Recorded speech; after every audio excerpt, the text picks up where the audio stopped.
Hello friends, welcome to my YouTube channel. আজকে আমি তোমাদের জন্য অ্যাডভান্স ইংলিশের আরও একটা নতুন টপিক নিয়ে চলে এসেছি।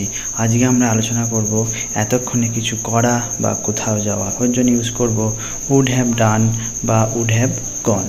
চলো স্ট্রাকচারটি দেখি। ফার্স্টে সাবজেক্ট লিখব, তারপরে উড হ্যাভ লিখব, তারপরে সেন্টেন্সে যেটা মেন ভার্ব তার 3 নাম্বার রূপ লিখব, তারপরে সেন্টেন্সে যদি অন্য কোনো ওয়ার্ডস থাকে সেগুলো লিখতে হবে। চলো ভালোভাবে বোঝার জন্য বেশ কয়েকটা এক্সাম্পল দেখে নিই। আমি এতক্ষণে কাজটা করেই ফেলতাম। I would have done this work by now. আমি এতক্ষণে কাজটা করেই ফেলতাম। I would have done this work by now. I would have done this work by now. Next, এতক্ষণে সেখানে চলেই যেতাম বা আমি এতক্ষণে সেখানে চলেই যেতাম।